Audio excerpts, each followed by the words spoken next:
ನೂತನವಾಗಿ ಆಯ್ಕೆಯಾಗಿರುವಂತ ಕೆಸಿ ಅಧ್ಯಕ್ಷರು ಅವರ ತಂಡ ಅವರೆಲ್ಲ ಬಂದು ಭೇಟಿ ಮಾಡಿದ್ರು ನನ್ನ ಮುಖ್ಯಮಂತ್ರಿಗಳನ್ನ.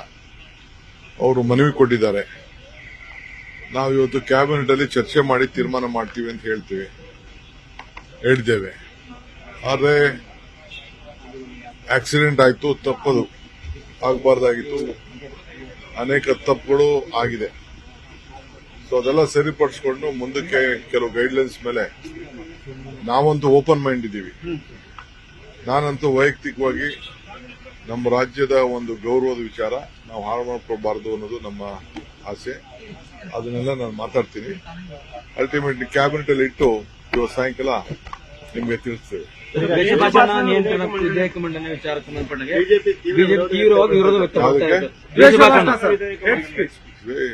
ಅವ್ರು ದ್ವೇಷ ಭಾಷಣ ಮಾಡದೇ ಇದ್ರೆಲ್ಲ ಸೋಲ್ತದೆ. ದ್ವೇಷ ಭಾಷಣ ಮಾಡೋದಕ್ಕೆ ಪಿತಾಮಹ ಅವರು. ಜಾತಿಗೆ ವೈಯಕ್ತಿಕವಾದ ನಿಂದನೆ, ಧರ್ಮ ಇವೆಲ್ಲ ಕೂಡ ಅದಕ್ಕೆ ಅವರು ಪಿತಾಮಹ. ಯಾಕೆ ಅವರು ಸಂವಿಧಾನ ಯಾವ ರೀತಿ ಇದೆ, ಸಂವಿಧಾನ ಏನ್ ಹೇಳ್ತದೆ, ಸಂವಿಧಾನದ ಪ್ರಕಾರ ಅವರೆಲ್ಲ ನಡ್ಕೊಳ್ಳಿ. ಸಂವಿಧಾನ ಗೌರವ ಕೊಡಬೇಕು ಅಂತ ಅವ್ರಿಗೂ ಇಚ್ಛೆ ಇದ್ರೆ ಇದೆಲ್ಲ ಸಂವಿಧಾನದ ರಕ್ಷಣೆಗೆ ನಾವು ಇದನ್ನ ಮಾಡ್ತಾ ಇರ್ತೀವಿ. ಕೆಲವು ಸತ್ಯವನ್ನೇ ಹೇಳಿದ್ರೆ ಅದು ಅಸತ್ಯ ಇನ್ನೊಬ್ಬರಿಗೆ ದ್ವೇಷ ಅಂತ ಅನ್ಸುತ್ತೆ. ಹಾಗಾಗಿ ನೀವು ಯಾವ್ದೊಂದು ದ್ವೇಷ ಅಂತ ಫೈಂಡ್ ಔಟ್ ಮಾಡ್ತೀರಿ ಅಂತ ಕೇಳ್ತಿದ್ದಾರೆ ಸರ್ ಅವರು. ಅಸೆಂಬ್ಲಿ ಮಾತಾಡ್ತಾರೆ. ನೂತನವಾಗಿ ಆಯ್ಕೆಯಾಗಿರುವಂತ ಕೆಸಿ ಅಧ್ಯಕ್ಷರು ಅವರ ತಂಡ ಅವರೆಲ್ಲ ಬಂದು ಭೇಟಿ ಮಾಡಿದ್ರು ನನ್ನ ಮುಖ್ಯಮಂತ್ರಿಗಳನ್ನ. ಅವರು ಮನವಿ ಕೊಟ್ಟಿದ್ದಾರೆ. ನಾವು ಇವತ್ತು ಕ್ಯಾಬಿನೆಟ್ ಅಲ್ಲಿ ಚರ್ಚೆ ಮಾಡಿ ತೀರ್ಮಾನ ಮಾಡ್ತೀವಿ ಅಂತ ಹೇಳಿದ್ದೇವೆ. ಆದರೆ ಆಕ್ಸಿಡೆಂಟ್ ಆಯ್ತು, ತಪ್ಪದು ಆಗಬಾರ್ದಾಗಿತ್ತು. ಅನೇಕ ತಪ್ಪುಗಳು ಆಗಿದೆ. ಸೊ ಅದೆಲ್ಲ ಸರಿಪಡಿಸಿಕೊಂಡು ಮುಂದಕ್ಕೆ ಕೆಲವು ಗೈಡ್ಲೈನ್ಸ್ ಮೇಲೆ ನಾವಂತೂ ಓಪನ್ ಮೈಂಡ್ ಇದ್ದೀವಿ. ನಾನಂತೂ ವೈಯಕ್ತಿಕವಾಗಿ ನಮ್ಮ ರಾಜ್ಯದ ಒಂದು ಗೌರವದ ವಿಚಾರ ನಾವು ಹಾಳು ಮಾಡ್ಕೋಬಾರದು ಅನ್ನೋದು ನಮ್ಮ ಆಸೆ. ಅದನ್ನೆಲ್ಲ ನಾನು ಮಾತಾಡ್ತೀನಿ. ಅಲ್ಟಿಮೇಟ್ಲಿ ಕ್ಯಾಬಿನೆಟ್ ಅಲ್ಲಿ ಇಟ್ಟು ಇವತ್ತು ಸಾಯಂಕಾಲ ನಿಮಗೆ ತಿಳಿಸ್ತೇವೆ.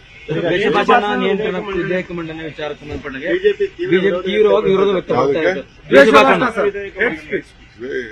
ಅವ್ರು ದ್ವೇಷ ಭಾಷಣ ಮಾಡದೇ ಇದ್ರೆಲ್ಲ ಸೋಲ್ತದೆ. ದ್ವೇಷ ಭಾಷಣ ಮಾಡೋದಕ್ಕೆ ಪಿತಾಮಹ ಅವರು.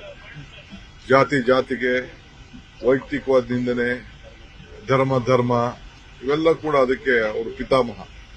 ಯಾಕೆ ಅವರು ಸಂವಿಧಾನ ಯಾವ ರೀತಿ ಇದೆ, ಸಂವಿಧಾನ ಏನ್ ಹೇಳ್ತದೆ, ಸಂವಿಧಾನದ ಪ್ರಕಾರ ಅವರೆಲ್ಲ ನಡ್ಕೊಳ್ಳಿ.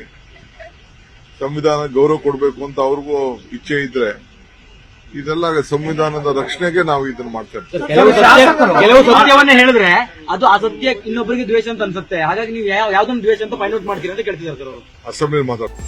ನಿರ್ಭೀತ, ನಿಷ್ಪಕ್ಷಪಾತ, ವಿಶ್ವಾಸಾರ್ಹ ಸುದ್ದಿಗಳಿಗೆ ಮತ್ತೊಂದು ಹೆಸರಾಗಿರುವ ನ್ಯೂಸ್ 18 ಕನ್ನಡ ಈಗ ಆಪ್ನಲ್ಲೂ ಲಭ್ಯವಿದೆ. ದಯವಿಟ್ಟು ಇಲ್ಲಿರುವ QR ಕೋಡ್ ಅನ್ನು ಸ್ಕ್ಯಾನ್ ಮಾಡಿಕೊಂಡು ಆಪ್ ಡೌನ್ಲೋಡ್ ಮಾಡೋದಕ್ಕೆ ಮರಿಬೇಡಿ.